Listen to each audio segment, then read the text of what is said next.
Hello, everybody. Thank you for joining us for the second session this morning titled Western Trailblazers, Passive House Team Builders. Thanks to everyone who's joining us in person and also to everyone who's online. My name's Bunny Tucker. I'm an architect at Shape Architecture Studio. I'm also a certified passive house designer, and I also co-lead the AIA Committee on the Environment's COAT Network, which is a group of all of the COAT committees across the country. I'm going to do a brief introduction of our presenters today and then turn it over to them to share some of their work. And then this session is primarily going to be focused on conversation between the presenters and also you, the audience. And I hope you're as excited to be here with this fantastic group today as I am. So Lindsay Schack is co-founder and principal of Love Schack Architecture, a Western regional design firm that specializes in low-energy design using natural materials.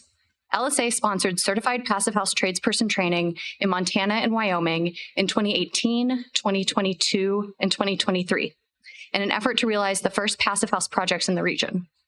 Lindsay is an architect and certified passive house consultant and a lead accredited professional. She is the 2023 chair of the AIA Knowledge Community for Small Project Design and has delivered lectures at Montana State University, the Universidad Latina in Costa Rica, UT Austin, and most recently presented at the 2023 AIA National Conference on Architecture and the AIA's Custom Residential Architects Network Symposium.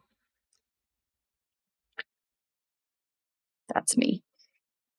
Mariana Pickering, co-founder and CEO of EMU, describes herself as a recovering architect and a building science translator.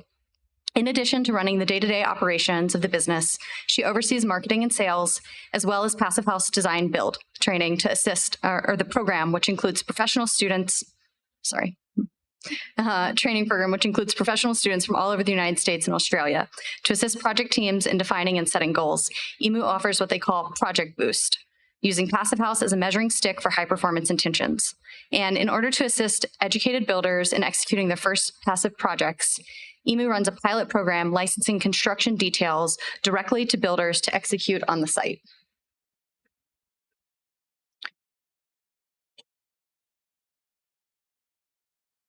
Upon moving EMU from Italy to Colorado in 2016, Mariana co-founded the Rocky Mountain chapter of PHN.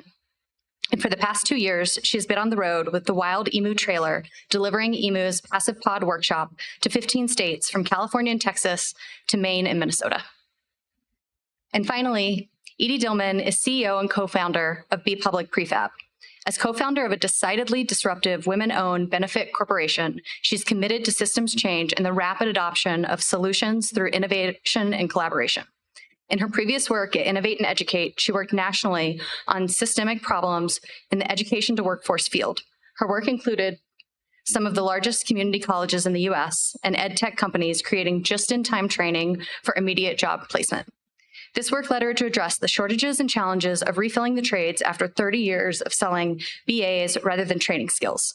Be Public is about prefab and passive house, but also has a mission directive for critical change for equitable workforce pathways.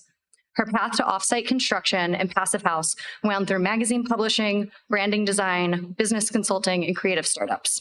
She also lives in the first PHI certified condo in the Rockies. And I will turn it over to our first presenter, Lindsay.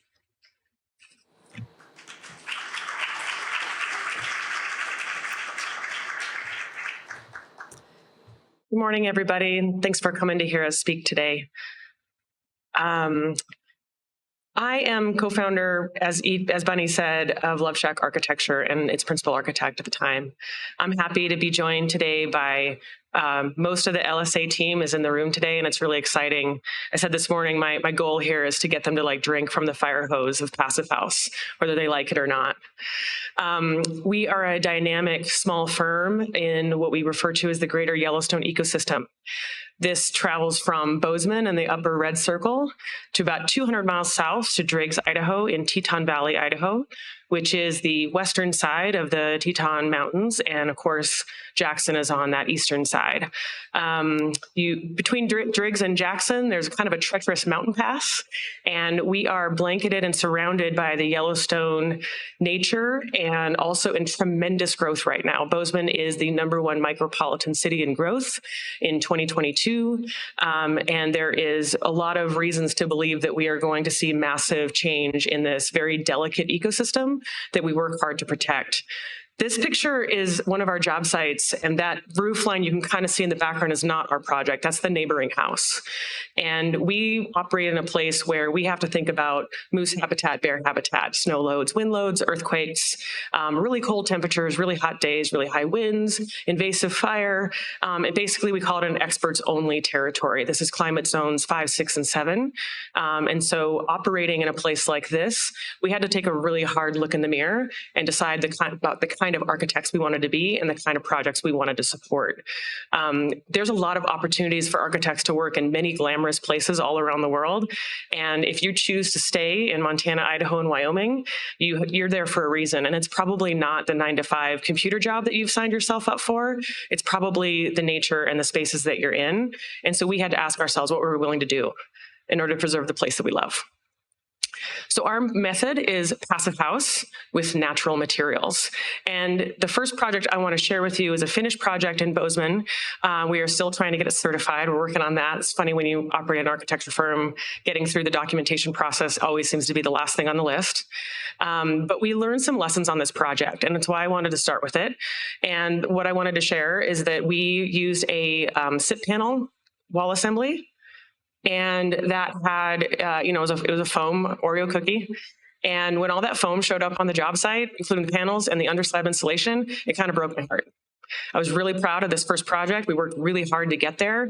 We had several projects that did not meet the standard, fall away from the goal before this project, and yet even our success had some challenges.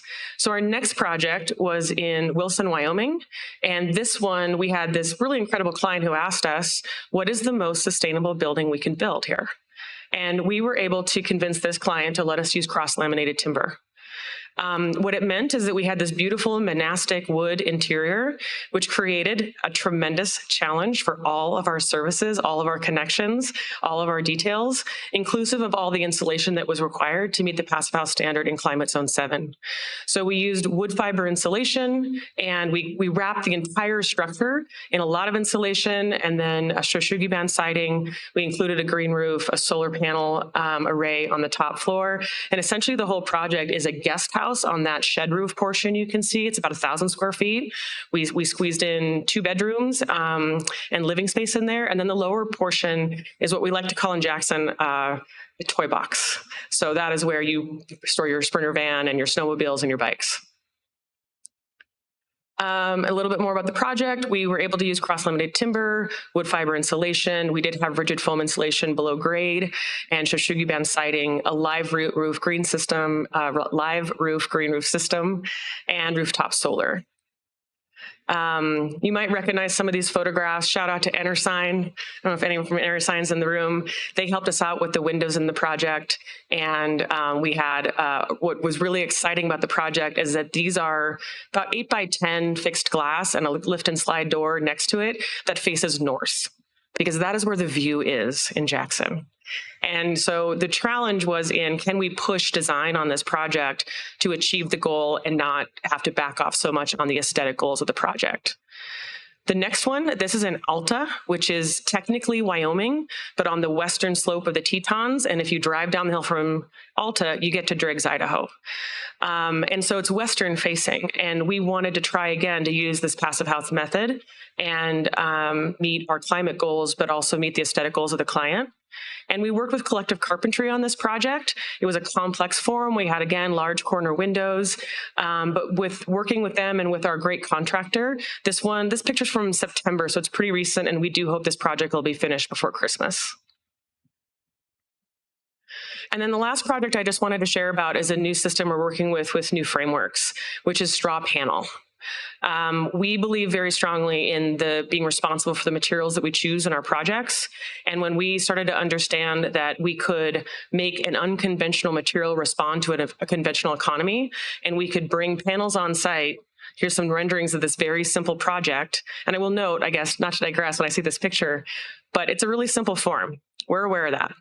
We are experimenting, and we are trying to make something exciting happen that is maybe not as articulated as a lot of our architecture, but we were able to achieve this project under budget or within their budget, and the owner is also the contractor. So here's their son the day that the panels arrived, and our typical framing labor in Idaho was able to, not only move it with a great awl. This project was done with the owner and maybe sometimes a buddy that would show up and help him put up the panels, and then ultimately get to a really robust assembly that also is airtight, has fantastic views, and is a really healthy and clean project for their family. I think we've been pushing the straw panel product on many of our other projects because we believe in what it can do for lowering our carbon emissions.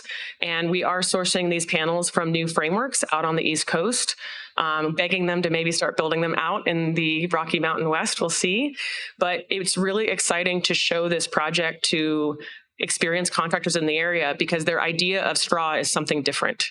And this project is where they can see it in a way that they understand the framing, they understand the structural loads, they understand how to put it together. There's Will and I right there checking out what's going on down there in the lower basement. And so it was a combination of typical panels and custom panels. And ultimately, it wasn't a fast project in the build because, again, the builder was doing it on his own time with a friend. But the project went up really well. And I'm going to go back to that picture. And they're very excited about it. And now this builder is incentivized to start building these homes all the time. And so one of the things that we're really motivated by is how do we get people to do things like this? And so we'll talk more about it in our panel discussion. But I just want to go back to that first project. Yeah, that one. The only reason why we got this one done is because we went and started a process of sponsoring builder trainings. So we had to train up our workforce.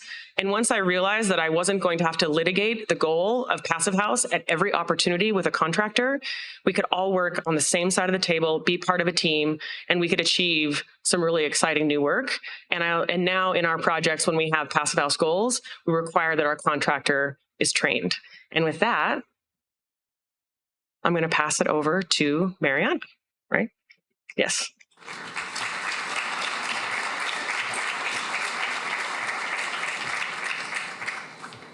Thank you, Lindsay. Yeah, I think Lindsay and I have done some variation of discussing how to build project teams for many conferences and panel discussions in the past. And I just love that, we kind of started this journey, 5-6 years ago of trying to find how to build project teams, skill sets in, we're going to have a timing issue here. Hang on. How to build project teams in kind of a rural area. And I think the model that they have taken at Love Schack of, bringing training to them and really encouraging builders to get trained in order to work with them. It's worked really nicely. We have the highest per capita of CPHTs in Montana, probably than any other state. But okay, so my name's Mariana. Hi. I'm one of the co-founders of EMU, as Bunny mentioned.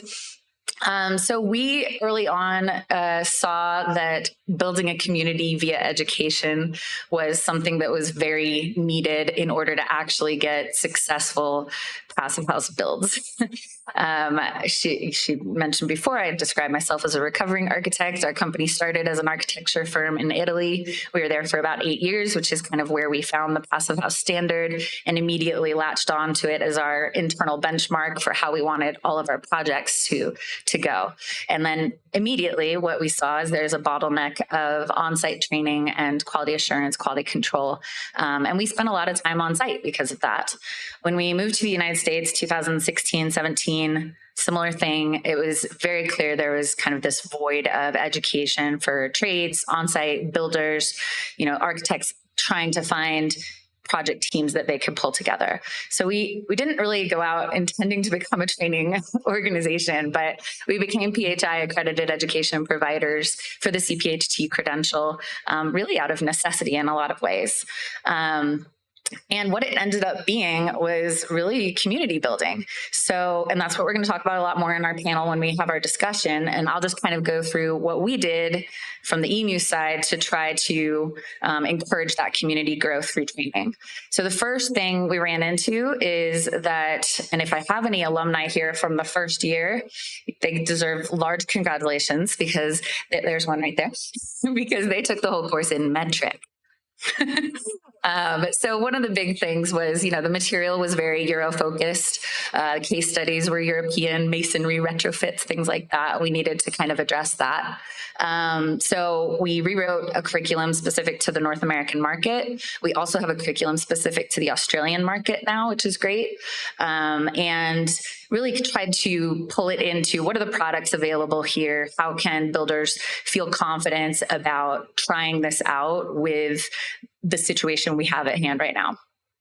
That was kind of the first step. Then, of course, we immediately see these are builders, these are contractors. They want to learn with their hands.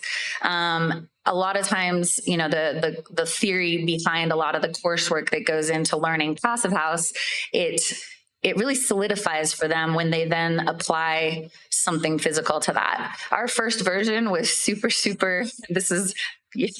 this is called the Mitch. It was a tabletop, little demonstration abstract thing. Alpin gave us some IGUs and, Seaguide Proclaima gave us some tape. And we went and this is the Montana one actually in 2018. This was the first time, Lindsay had invited us up to come teach the builders in her area. She graciously pulled them together. We had 15, 16 rural Montanan builders and we taught them the coursework for 2 days. And then we played with a bunch of different products. And it was really clear that hands-on aspect was definitely needed to not even just solidify the coursework, but to give confidence in what they were learning. And so it was very abstract at that point. The next iteration of that is that we built this passive pod, or we designed this passive pod. So what we saw was that we really liked the idea of sticking to kind of an abstract way of teaching it. It's a textbook on wheels is what we say. We're not doing your typical construction wall mock-ups where you're seeing how each individual product is put together. Manufacturers do a great job at that. And if you want to learn how a product should be installed, you need to learn that from the provider. What we want to do is really focus on the why behind it and the communication that's necessary and the decision-making process to go through and figure out what decisions need to be made on products. So as part of the course now, which we travel around and do this 5-day boot camp, we have these passive pods you split up into teams, and the picture on the left, actually, you'll see, and upstairs, actually, in the expo, you can come by our booth. We've got the winning passive pod from the most recent Minnesota boot camp, and we have our code pod, which is the one wrapped in XPS. And spoiler alert, the code pod tends to lose when we do the testing. We do the pod Olympics at the end. But we split everyone up into teams and they get to really go through that process of communication with each other. Where is our air barrier? How are we building ourselves out of this small box because we don't let them stay in the box? What kinds of products are available? All of the different tapes and membranes on the market, all the different windows. We get great window donations. And the big thing is that we have kept it intentionally brand neutral, meaning we don't do sponsorships. We're not getting influencer deals. We don't take commissions.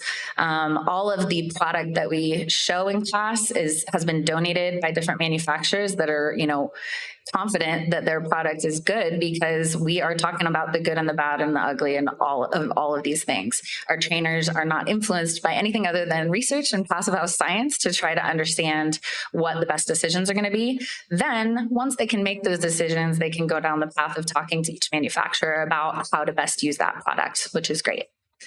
We also started introducing gamification and team building into it.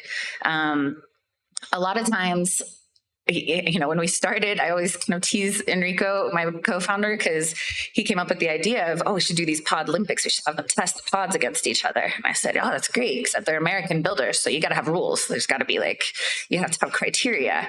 And he says, no, it'll be fine. We'll just have a little competition, friendly competition. There's no friendly competition in this pod workshop. These builders get competitive with each other and they like to, test their skills. So it's pretty good. The one you'll see on the right there is our newest iteration of the passive pod, and that's the one we've got upstairs. We've updated the code pod to the current codes as well, and we've introduced both. So you'll see it's kind of a Frankenstein. It's got one half on the right is residential modules, and on the left is commercial modules.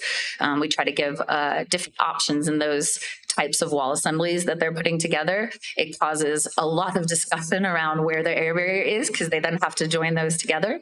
But it's really good. So for today's discussion, we're also going to talk about how has this been difficult for us over the years in building this community and what pushback, what hurdles have we hit. And I actually presented in Germany at the PHI conference this past March a little bit on this topic, how do you communicate this value to builders in America? And I, not to get too esoteric about it, but I feel like there's a balance of confidence and humility situation going on. There's lots of egos in the industry, especially in construction. There can be some, but there's also a lot of lack of confidence. And part of the reason builders don't want to try something new necessarily is because they haven't tried it before and they're not really sure. And they want to put their name behind their craft and they want to take pride in that. So taking pride, building confidence, giving them a way to make sure that they're not going to end up with a product that doesn't perform the way they'd like. That's part of it. And then really kind of embodying humility as and this is more to us as the passive house experts in the room. Being welcoming is really hard. And a lot of times, I falter at it too, but you got to keep egos in check a lot. And a lot of times it's, building up people around you and making sure that everyone understands, what everyone put into that project team. And that's the fundamental part about community building, right? That's why we're all here at this conference. So, and then, a hurdle that has come up recently this past year, I feel like, is that there's this fantastic building science kind of movement in general mainstream construction industry, which is great, right? And that's the bell curve. Our bell curve is moving, which is fantastic. And Passive House, we're still over there on the innovator side, and we're trying to move that bell curve even more. And then the double-edged sword to that is that it can end up with some confusion about what is actually good building science. Where is this being sourced? Where's the research from? So we view it as our responsibility to kind of continue to provide that transparency and push back on manufacturers to be able to say, you need to be sharing this information correctly, because there's not a nutrition label for our products right now. So we need to keep that in mind.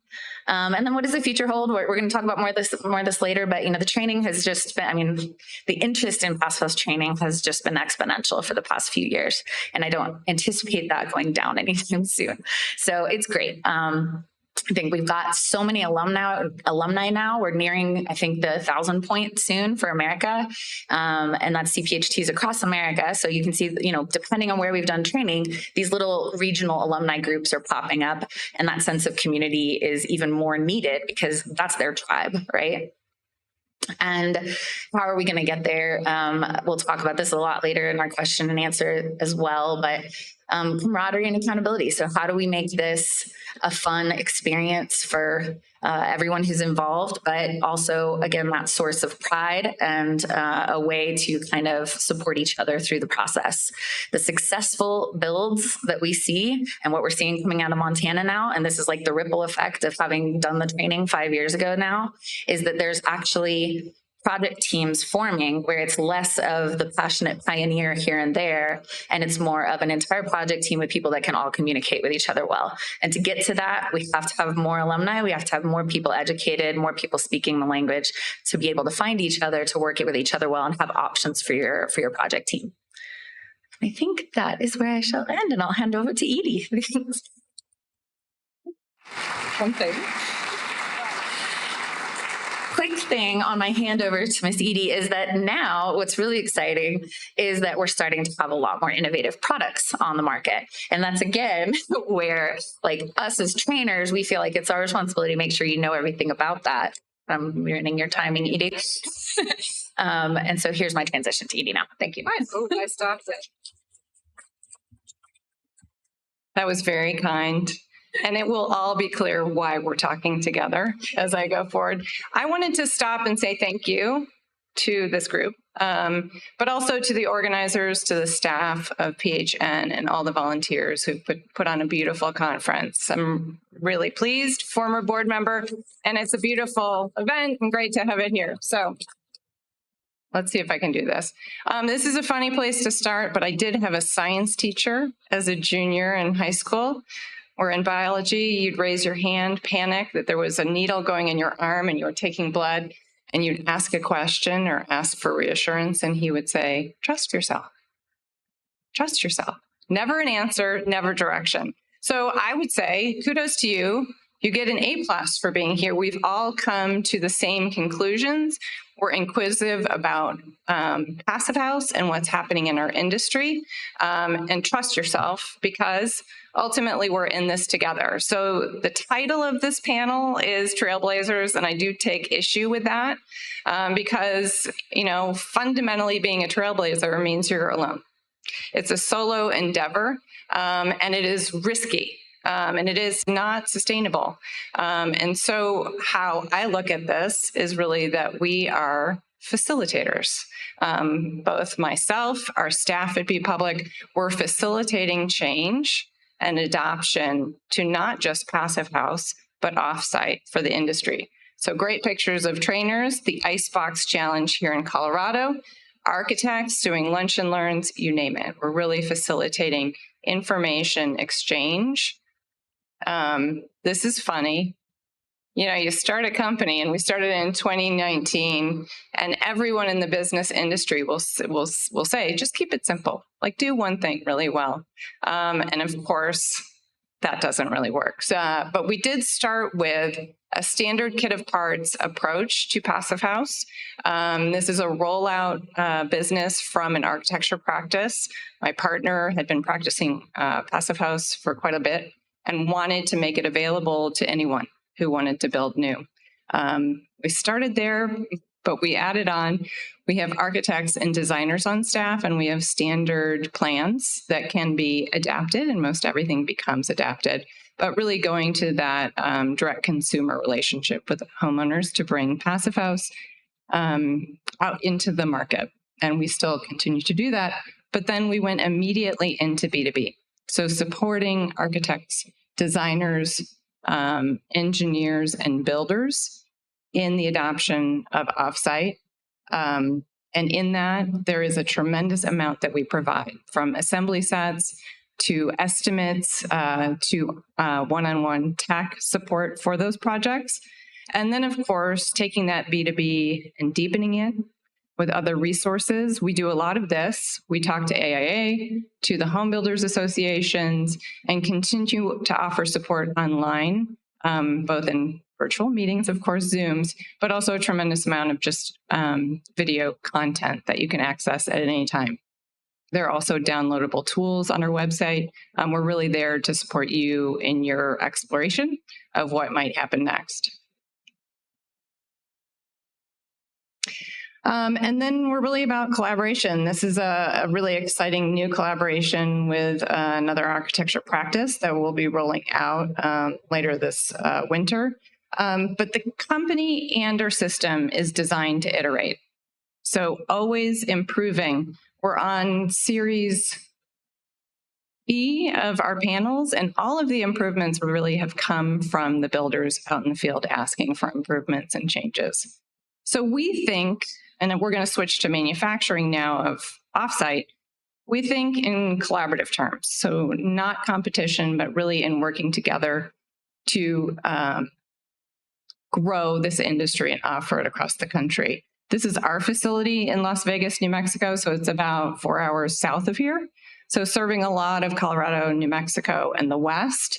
But this is also our R&D facility, and it is also our training facility. So 10,000 square feet, where we're really ranking out panels, but also talking to people interested in coming to tours. So that's us with the White Star. We're not in Texas. It's actually New Mexico, so it's just a White Star. That's our facility. And then showing where our partner manufacturing teams are. So at that 500-mile radius, how far we can go. But if you have panels across the country, what do we need next, right? We need the people to receive them on site. So keeping it simple didn't happen. We have created our own training program that's very complementary to EMU's. It does not replace EMU's programming at all, but it is the training of how do you read an offsite set? What are the materials? And we do cover building science and Passive House, but very popularly, the second day of the 2-day training is the live crane exercise. So we are doing OSHA training for rigging, hoisting, and signal person. And we build a pod. It's just a little bit bigger, and people like getting in it, taking pictures afterwards. So it really is hands-on. And like Mariana said, the builders sit through a lot of presentations, but they get a little itchy and they want to get their hands on it. So we do that. And we're offering it quarterly now. And we are selling it out ahead of time. And we are gratified that people who come and travel to Las Vegas, New Mexico and do this training, are committed, but they leave like jet fuel, right? And this is representing, and it's probably a little bit out of date now, but the trained teams that we've already run through in the 3 trainings we've done. So spreading that across the country as well to meet the need for install. I'm going to do this really quickly because it repeats a lot of what we talked about. We did keep one thing simple. The materials we use, the priorities in which we specify and design is very simple to us. We do have a kit of part approach. We're doing full envelopes with floor, roof, and wall panels. We do custom as well as our standard kit of parts, but we prioritize what goes in them. So right now, that is 86% recycled newsprint in our blown-in cellulose and all wood. In future, we're really excited at the exploration of what the next natural fiber will be, whether that's blown-in fiber, whether that's hemp, you name it, that is part of our R&D. And then, of course, pairing that with vapor open air tightness and protecting them for the short and long-term use.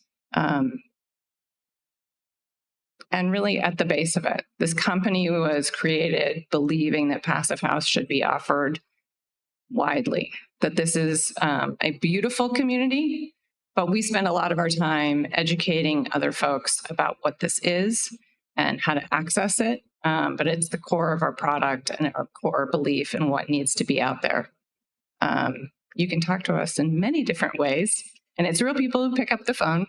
But truly, we're in it together. So going back to that Trailblazers, all of us together, certainly this panel, finding ways to move the market all the way through the value chain and affecting change.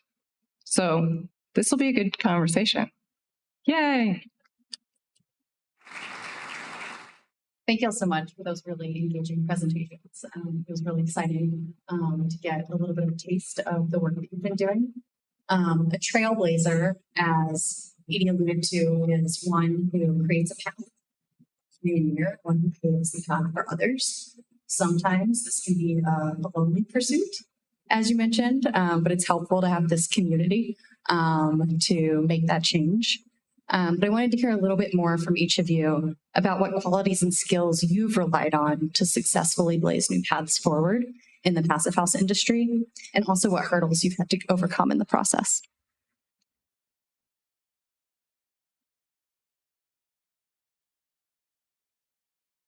Blazer.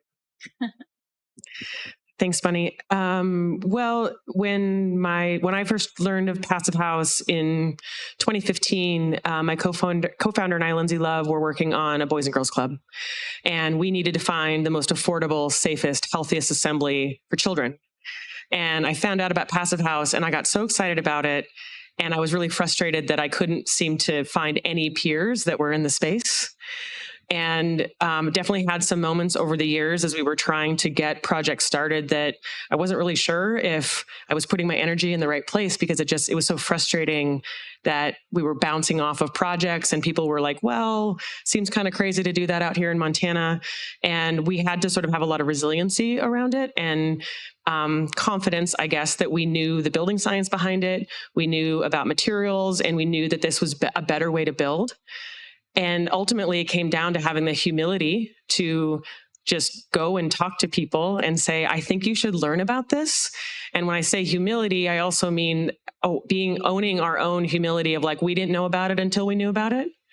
Because what I found with builders or with contractors, owners, real estate developers, when I approached them saying, I'm so excited, I want to tell you about this great system that we could be using, what they often heard, especially if they were successful, what they heard is I was telling them that they had been doing it wrong. And that was a non-starter. And as soon as I said, hey, by the way, I didn't know about it until I knew about it. And now that I know about it, I'm really excited. And you might want to learn from these other people, not me, but from others. That changed. So that was a hurdle, but also an approach to bringing people in a space where they felt they could learn. Because again, as my slide said, everybody has a big lift in this firm. Everybody has a big learning opportunity. And we need people that are curious and wanting to learn and are up for that challenge. And if you're not up for that challenge, then I don't know, why you would be in the passive house space. Like, it's a challenging space, and that's part of what makes it fun. But it's the humility of saying, I have things to learn, and then continually learning, continually making it better. That was a good answer. Good answer. I think listening to people say, this group is not going to like this, they're not going to accept this information, don't say passive. And I think heeding that warning, so walking into rooms that may be unfriendly, cautiously. But ultimately, all of the people in this industry are people, and really directing the conversation directly to the individual. And I hear you, the fear of people feeling like they're being criticized or they're doing the wrong thing is true. But really meeting the individual and making alliances with that person and then building in their team and adding another is how this movement changes and how we can really reach people without that guard going up. I'll give the example. We went to IBS this last year, the world's largest build show, and we got to have a booth in the startup zone. And I was told, don't say passive. Don't say passive, because this is, the Home Builders Association, they'll turn off. We were so welcomed. We were so welcomed in that community, and people were seeking that information. So again, what you hear and then taking it to the individual and having a genuine conversation about what their challenges are, what their goals are, what they know, what they don't know, rather than making assumptions. Yeah, I don't know if you ladies would agree with me, but I feel like we all have like a naive optimism too. There's a certain naive optimism that's required to start a business and run a business in the construction industry. Not to bring up the fact that we're all females, but it's a thing. A small amount of delusion. But I think the thing you keep hearing from us, and the thing we always talk about together when we're discussing how to push this forward, are like really basic emotional intelligence items. And, as an industry, there is a little bit of an EQ crisis. We need to kind of build emotional intelligence in order to have successful project teams that communicate with each other. And having more women, more minorities, more access to construction education, that can't hurt, because you've got more backgrounds, a broader perspective, and more ideas coming together. So I'm excited to kind of see if the concurrent movement of more women, more other communities that weren't necessarily always included in the construction or in the building science environment, as that starts to open up, I think that's going to come hand in hand and become like a really powerful part of passive house science being able to grow. Yeah.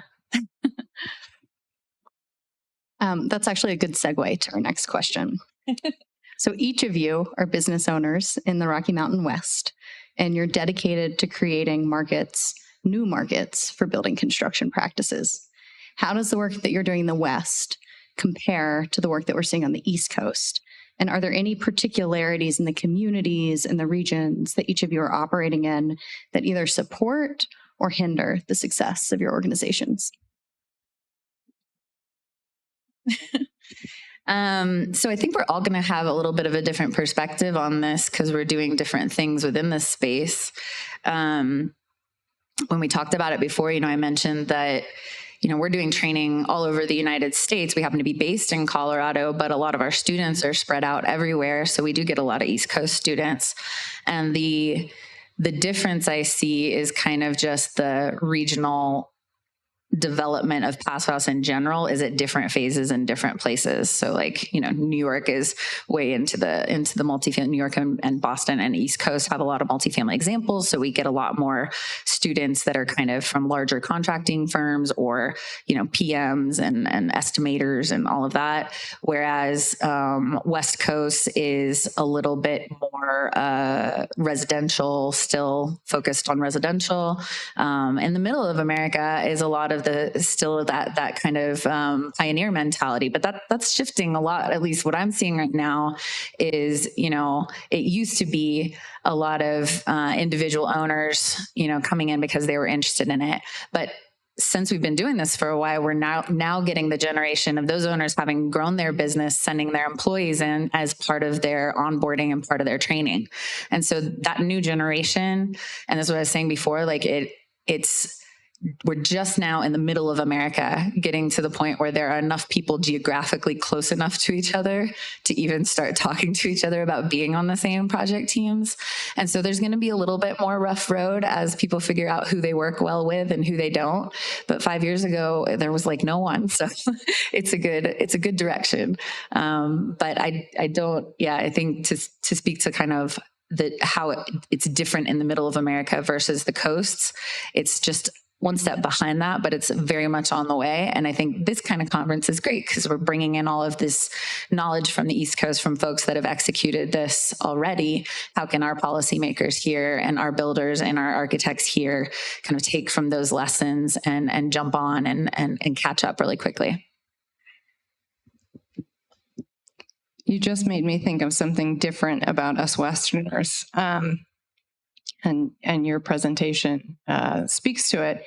I think in the West, certainly in New Mexico where we're based, there is a long history of building logically with local materials for great outcomes. So you can look at earthships, you can look at Adobe, right? Things that make sense, that are not industry or even rail dependent. So the difference between the West and the history of building versus the East Coast. And I think the assumption when we started this conversation was, big multifamily and hospitals and schools in the East Coast versus residential in the West.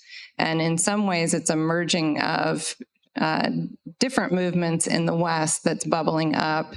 And surprising to us that our company was designed specifically to meet housing demand, housing need, now doing replacement housing for fires, but it really was about the critical shortage and mostly working in the West. But now we're getting a lot of public spaces that want to be built with Be Public. So it's seeping in, but in a different direction than sort of what I have learned from all of the past Passive House events on the East Coast, where it's big, shiny, gorgeous, and then we're houses. Now we're merging those two markets, but not in sort of in a very Western way. It's bubbling up differently. Yeah, that's actually really interesting because, when I think about what's unique about the West versus the coastal areas, I used to really envy my colleagues on the coast because of the climate zone.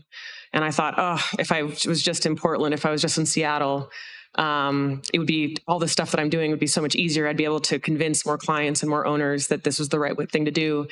And where we're operating, especially in climate zone 6 and 7, the market for the products is smaller. The labor force, I guess I should just say, like, we're in the middle of a perfect storm of rising housing costs, labor shortage, rural access, crazy climate change, temperate ecosystem. The median home price in Bozeman right now, I think, is north of $800,000, if not $900,000. And in Jackson, last time I checked, it's over $1 million. We had a couple projects sort of stop and not get built this summer because in the spring they thought they could do it for under $1 million, and by the time the summer came along, the real number was 1.6. And when you're working with clients that have actual budgets, there's not a magic mailbox full of money where they can just show up and say, okay, fine, we'll do it. However, in a place like Jackson, there is tremendous resources. And yet, because people are so successful building structures in that place, they are very disincentivized to learn anything new about how they should do it. And so we were not only in this area up against, labor shortages and challenges in just getting projects or products to site, it was also winning over hearts and minds that this could be done, that it was worth doing, that we weren't just, those crazy ladies out there in Jackson trying to make natural buildings happen. So I think the West is unique in all of those ways. And I'm, excited about the momentum that we're gaining, because we also would like to move our practice into not just single family homes, not just single family luxury residential, but move it into multifamily, because we're not going to meet our climate zones one house at a time. We need to think bigger than that. And I think the momentum is building in the West, where your developer community is starting to understand the value of passive house. And we're always excited to talk to developers and talk about how multifamily is different than single family and passive house. And I'm hopeful that that's going to catch on, especially through the work that's being done by all these smart professionals in Colorado and the momentum that is here. Can I ask her a question while this is going by? Are you still selling passive house? Like, your practice does beautiful work. Are you still selling clients on passive house, or are they coming to you for high performance? All right. There we go. So each of you are deeply committed to mission-driven work, and we've heard a lot about your previous work so far. But tell us a little bit more about what you hope to see in the next 5 to 10 years. Sorry. Well, I think continuing to fill out the map, and you just asked a question about sort of East Coast to Rockies and West Coast. I want to see the map fully merge, and not have it be small pockets, but that we really are able to reach and offer this widely as an alternative. And whether that's prefabbed or site built, that we can continue to make inroads and do training and bring architects and building inspectors and developers on board, that this is an option, just like, ICF or Adobe, or that this is an option for any project. And I don't think we're there yet. The awareness is still bubbling up, certainly in the West, that it's an opportunity. It's really fun to give people a chance to consider something differently. But I think it, and the wonderful thing about passive house is it can be all of those materials. And so it really is key in the education of what's available and what can be done. Yeah, I think on a similar note, I mean, I'm seeing the trend from the certified training perspective is that, there's more of awareness around getting accredited and how much that matters. We're seeing more architects put it into their contracts. This is a training that is absolutely necessary in order to even just speak the language with each other. A lot more kind of tie-ins to other standards, to other processes that are standard. A lot more of our alumni, like I said, doing this passive house training as just their general onboarding for any new employee, because this is the language we speak in our company. So get on board. So a lot of, just kind of closing up gaps, closing up holes like that, standardizing a little bit more, increasing access, like I said before, to communities that might not have had access to this before, getting it into trade schools, high school language, universities. I mean, all of that I see happening, but not, is going to happen more in these next few years. Anything to add? So the next 5 or 10 years, well, I'm excited to grow our firm and to train every one of the people that's within our walls. I'm excited to share our knowledge with anybody that will listen. We don't have time to keep this as our special sauce. We don't deserve that. That's my philosophy anyway. And I want to encourage all of my architectural colleagues to think about it and take it seriously. I want this to become best practice and the understanding among the builder community that this is possible, and it's possible in all the climate zones, and it's a strategy, and it's not rocket science. It's challenging, but not rocket science, challenging. And I'm excited for the industry to basically respond to the work we're doing and for it to be recognized. I think where we are in Montana right now, we have, all of our states are different. We talked about this in a couple of the other sessions where state by state, the situation is really different. And it's interesting from the perspective of seeing what's going on in Idaho, what's going on in Montana, what's going on in Wyoming, and they're all vastly different, and trying to pull them all along maybe at the same time by having demonstration projects. And we are lucky to have really wonderful clients that are just as committed to climate change as we are. And so they're opening their doors. We're doing passive house tours. We're showing people, do you want to go see one? Let's go see one. Because when you work and we build in a place where there's only a handful of projects that even exist, we have to give people that experience that they believe that it's real. And over time, this momentum has been growing. And I really hope that in 5 or 10 years, I'm, talking to colleagues at the AIA, and we're all looking back on how funny it was that we spent all those years with those folks not doing what we're doing right now. It's coming. And one last thing to add, and just to reiterate what's been talked about a lot already at this conference, but the policy aspect of that, and she mentioned already, but we're starting to see more of our, passive house community popping up on building performance standards committees and going to city and county stuff. In Colorado, every county does a different adoption of the building code. Yay. So we got to get out there and represent and talk to everyone. And I think that's going to change a lot, especially after this conference. So that's good. Thank you. So one more question before we turn it over to the audience. What are your asks of our audience here today and online to try to get to those goals and that vision? Hold the line. Trust yourself. Mr. Lickety would be proud. I don't have a tight soundbite. Sorry. Okay, right. I guess my ask is already fulfilled. You all are in the room right now.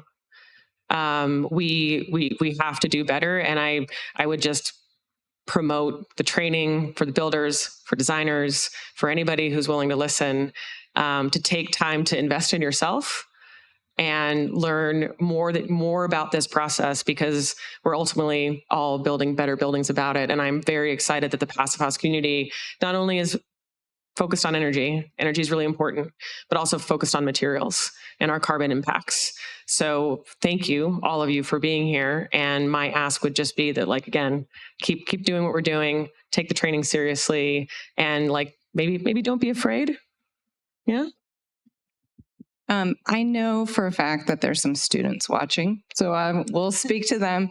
And I talk about this sometimes, not super often, but we have teenagers in our house, and right at the cusp of starting this company, I was doing what I felt like was really important work. And I got a lot in the kitchen over the sink of, you guys really screwed this up. What are you doing? And it is very gratifying to know that there is a lot of great news, and there are a lot of great careers out there in the field to make really positive change, whether that's being an architect or picking up a hammer and getting in the shop and building. But truly, each building that we build, prove, and can last is impact. and it is moving it forward. So I think sharing that of like change in this world and what we can do against climate crisis, housing crisis, all of these horrible, huge issues is very simple. It's not an app. It's not plugged in. It is by, kind of love of the craft and thoughtfulness and science that we can take a lot of control and make a lot of change. Very well put. The thoughtfulness part, especially. All right. Any questions from the audience? Thank you very much. I mean, the confidence of the panel, knowledge of the panel really shines through, and I appreciate you guys doing that. I'm not in the industry at the moment. I am a recovering rocket scientist, and you'd be surprised about how complex this actually seems to me. But I'm curious, earlier yesterday, I'm not an architect, so I might get stones thrown at me for this, but I heard Jonathan talk about Walter Siegel and his sort of like do-it-yourself building. And I remember Christopher Alexander's books about hay bale buildings from the 70s and stuff like this. It's almost a yes or no question, but I guess there's a why after it too. Is there a market there for do-it-yourself passive? In your opinion, yes or no, and why? Yeah, I mean, we can all comment on that a little bit, but that's actually PHI who is here. You should try to find one of the PHI folks, but they're actually talking about that a lot in Europe. At the last international conference in Germany, that was a large topic, that there's this perception that there's this massive leap you have to take to get to passive house level, but there's a lot of low-hanging fruit. And one of the things we talk about in training all the time is that most of the builders that already, like the filter for a builder, a homeowner, whatever it is, whoever's doing this, the filter is not necessarily experience, it's pride and craft. And if you care, and if you're thoughtful, like you said, then it's very easy to hit some of these goals. Our first pilot project, Montana, I'm going to call out Tully. I don't think he's here, but no. So Tully was like, in our first class ever, did the metric. He was a natural gas professional, absolutely nothing to do with construction, wanted to build a home for his family, wanted to keep it simple, but hit high performance. His first build, he hit 0.14 ACH and nailed the Passive House certification because he cared. I mean, it's very doable. And there is a lot of DIY information coming out of Germany right now based on their research that will trickle over here as we do more trainings. And then I can say the last thing I'll say is that we are seeing a little bit of a trend, if you can call it a trend. I don't know if the numbers are big enough for it to be a trend yet, but I am seeing a lot more kind of involved homeowners and DIYers joining the training for CPHT, if not to do it themselves, to have the language to speak intelligently about it with their builders, build their project teams, hire subs to help them, that kind of a thing. So yeah, definitely. Are we going all the way? If you want. We have a lot of, well, first of all, I love the Passive House community, and you'll be on a Zoom and people will be talking about their project, and it is a personal project. So I feel like a lot of the practitioners are building their own projects as the first to get the certification and get the training. And so a lot of them are self-built or self-involved on those projects.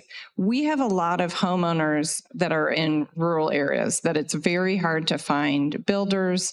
They may be handy themselves, or they've got friends they can pull out on weekends. So we do have a handful of really great projects that the building envelope will be provided by Be Public, but it will be finished by homeowners or friends building a camp. So I think there's more of that. And I talked about sort of unsiloing, but I have to constantly remind myself of that because most of our homeowners are doing the research. They do want to know about the windows. They do want to know about the materials.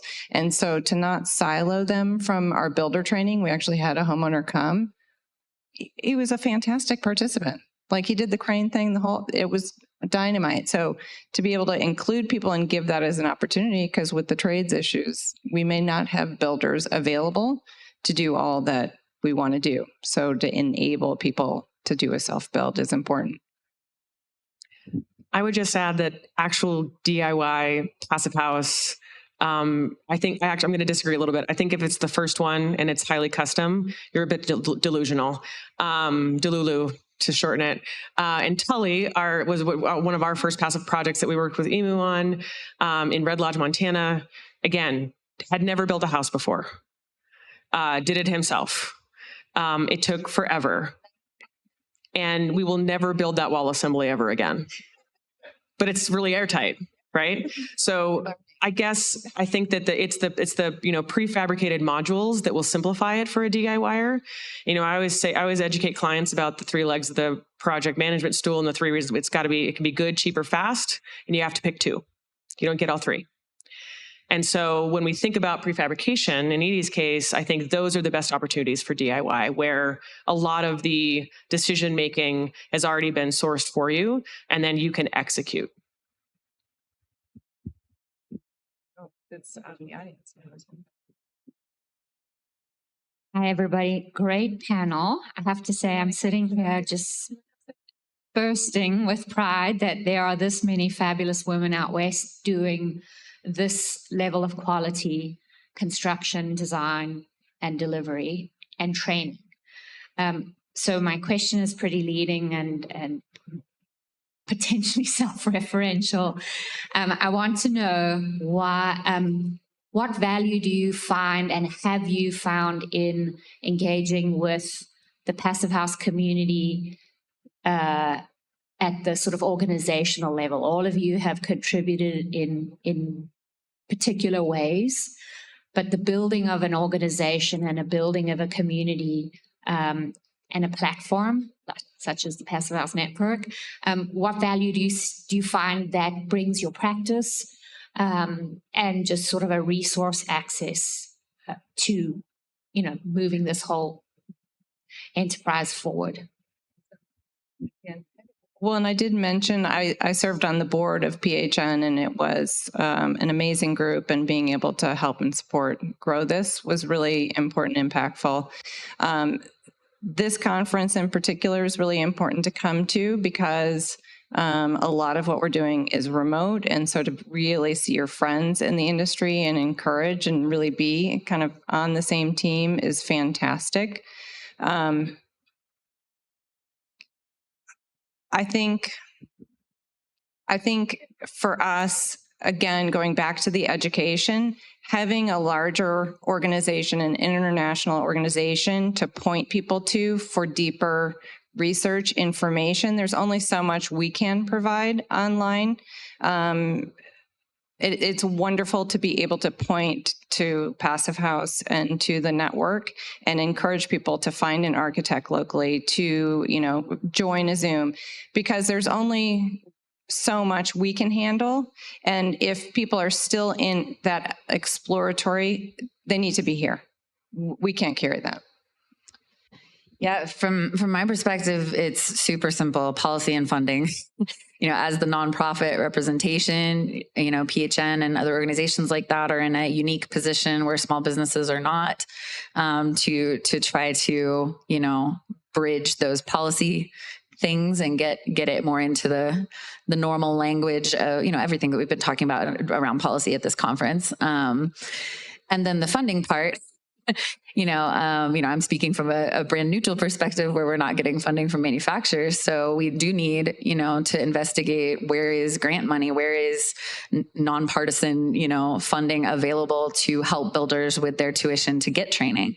And that's a constant struggle for me. And because the United States is so, it's so regional, that's a big lift for us. And so that's a huge help, when we partner with nonprofit organizations like PHN to try to find funding in different places to help with tuitions. And yeah, those are the 2 big things on mine.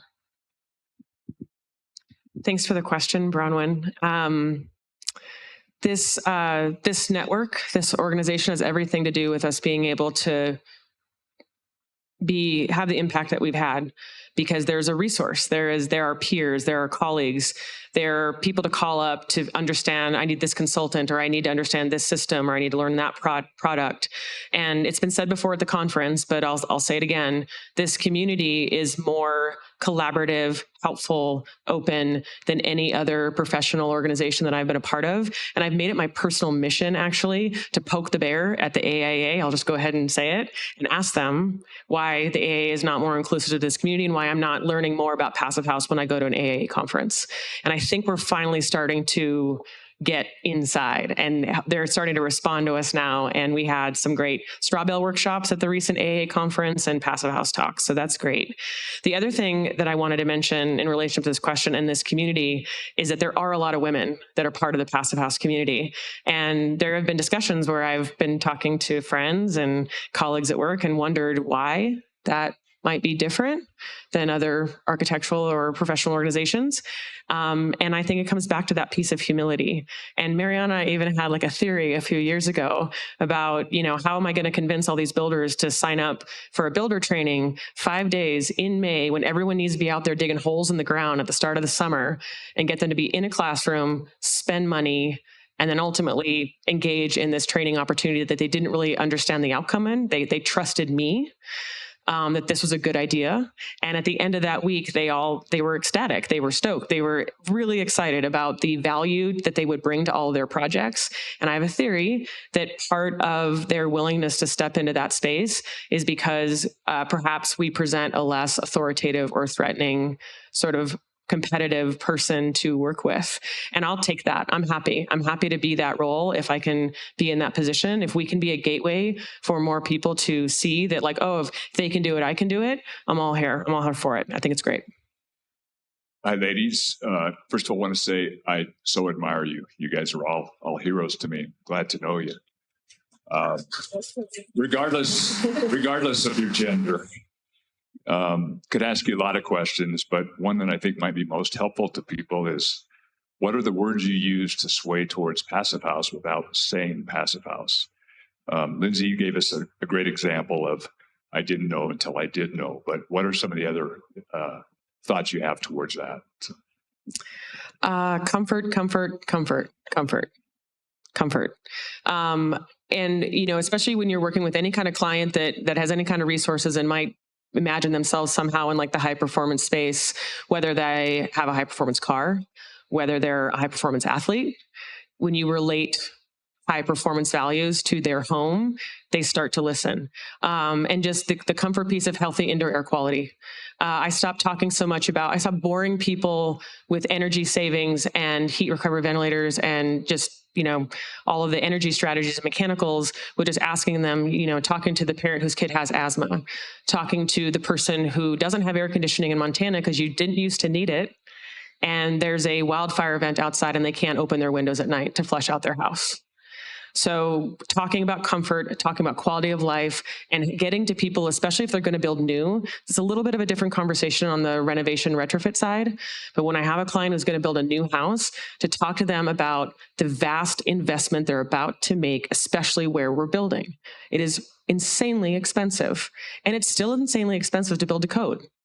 It is not so much more expensive to get this much better performing building. And I talk to people about life cycle cost. That would be the other thing. What math are we using? You want to be capitalists? Let's be capitalists. Let's make sure we're harnessing all of our assets. And that includes the sun, it includes the air, it includes all the things that are available for free on your site. And if you're not paying attention to that, you're leaving money on the table. So I get to them through comfort and money. I'm sold. Thank you.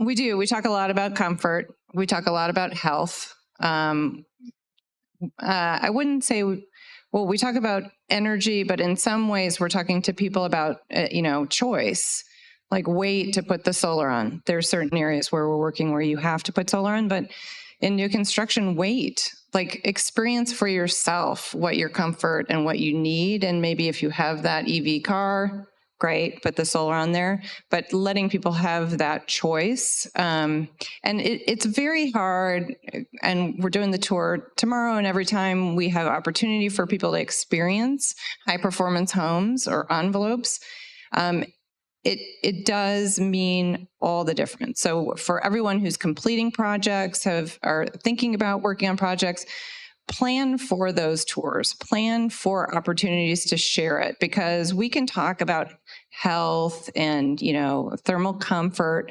But for people to come in and feel the ease of it, like the truly relaxing, peaceful quality of these buildings, there are no words we can say. We have to model it, and we need to share opportunity for people to be in those spaces.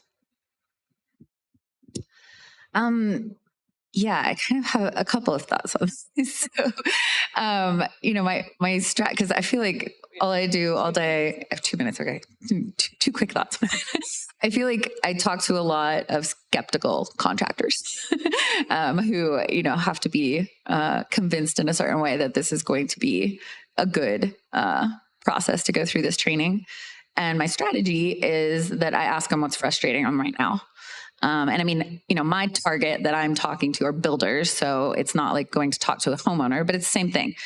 Everybody's frustrated by something with their current building, or every builder is frustrated by something about their current process. And I often find that the solution can be offered in the Passive House process, whether it's like taking more pride in your craft because there is a quality assurance process, or, the indoor air quality argument for the actual homeowner. Like, a lot of them don't necessarily care about the energy bill as much as the health effects. So we're seeing, we're teaching the builders to talk more about the health and the indoor air quality, but also listen to what their problem is and make sure that that's in line. It's just usually that's more in line than the energy efficiency argument. But then on the builder side, I'm seeing that, adhering to a guideline and using something as a framework really helps. And, I always tell them you will not meet a goal that you don't set or that you can't define. And that's what Passive House provides. It's great. It's a measuring stick with actual numbers on it, so that you're not stuck there as a builder going, I'm doing a little bit better than code, but I don't really know where, how much, or in what parts of it, and that's a big gray area between code and Passive House. So if you're using Passive House as a measuring stick to say, I'm getting this far, that gives them more confidence in what they're building. Yeah. Thank you. I'm really struck by what you're talking about, the communities that you're building locally, especially you, Lindsay. Can you talk a bit about after training, what happens and how you foster community and keep those people that are trained together and keep the community together? Yeah, I don't know if you heard what Edie said, but beer is effective. We had to say, like, if we don't eat, we don't meet, I think is how we've talked about it, like bring beer and pizza. I would say that in Montana, we haven't done a lot to say, create a formal chapter. Everyone's working real hard these days. Everyone's busy to the max. And so it's hard to pull the capacity out of people to want to participate in, say, a building science roundtable or a chapter meeting. But once we get them trained and we say, look, if you want to work on any of the LSA projects, you need to know this stuff. It's just non-negotiable anymore. And there's a longer story I could tell, but it's the reason why we started the training is because we had Passive House client 1, 2, and 3, all in succession over about 18 months. They all fell off the goal. And it was all because the contractor talked them out of it. And when the triangulation starts and that owner who's got $1 million on the line has to choose between me, who hasn't finished a Passive House ever, and this builder who's very confident, has been working for 30 years, and they would say, hey, I know how to build a house. You don't need to do all these things, right? So that's why we get to the training. And so then after the training, then we're showing up on the job site and I'm making sure that I'm bringing coffee and donuts to the framing crew. And I'm going to sit down and I'm going to make sure that every single one of those guys and women on the framing crew understand the importance of their craft to the end goal. And when all of the subs understand it in the same way, they come to the job site pretty excited and pretty prideful of their work. And so that is what perpetuates the culture. And then ultimately inviting them back to the home tour, recognizing them on the job site. I think these builders have more fun and they have a lot more pride in their work because they understand, again, that their craft, their trade has everything to do with the success at the end of the project. And ultimately, none of us does this by ourselves. We have a fantastic team. We work with really great contractors. It's the most authentic collaboration that I've ever experienced in my professional life. You cannot do it without effective collaboration. So that's the best thing I can say about after the training. Anyone else have comments? Can I add to that? Because, she just asked, we just did training in Minnesota. Yay. and, there are some real struggles in your community about getting folks engaged and keeping them engaged. And, it's worth noting that Lindsay has this wonderfully unique perspective because she also has the leverage of the fact that all these builders want to work with them. And that's a nice thing to have. And, that's not always the case. It can take a little bit of time to, make that request. And I think you guys had, a good position starting that you're, a firm that they all want to work with in the first place. So they're going to do that for you and you can make that ask. And you did a good job with that. And so to me, it's about having that person in every community. There has to be a champion of this, an ambassador of this. And it needs to be, and you can see it succeeding in some places and not in others, just because the people there are either approaching it in a toxic way or are approaching it in a place of humility and building up others around them. So it's really, that's kind of an awful answer, but, it's really about finding the key champions in your community. Get the training done, make sure the language is there, and then start to plant these ideas like this is our line in the sand. One thing I was going to say on the last question too, that kind of ties into this and something we're seeing with the builders is, and that I love, is that there is a little bit of a shift happening in the industry, in kind of the contractor industry of understanding that they're producing a product. So one of the things I'm always telling them when we talk about communicating value of Passive House is that you shouldn't be arguing about every single line item and, giving the client the opportunity to strike down a Passive House level window. You have to communicate, I'm providing a product that performs at a certain level. And I'm an expert in this. This is what I do. And here's my line in the sand. We're not going to not have an ERB. That's just not going to happen. Things that instill the confidence they have in being able to hit that product development. And it's really kind of, that mentality of we are product designers. And if you look at any other industry, that's how it's approached. The entire sales approach is that it's, I can deliver this thing that performs this certain way. Let me do it. Obviously you want some client input on certain things, but you still have to draw the line at some point. I think there's more of a trend of project teams being able to communicate it like Lindsay just did, where it's this is our line in the sand and we're confident that we can back that up.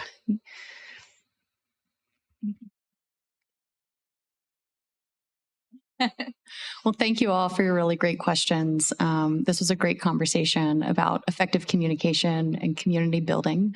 Thank you to our presenters for a wonderful presentation of your work and great conversation.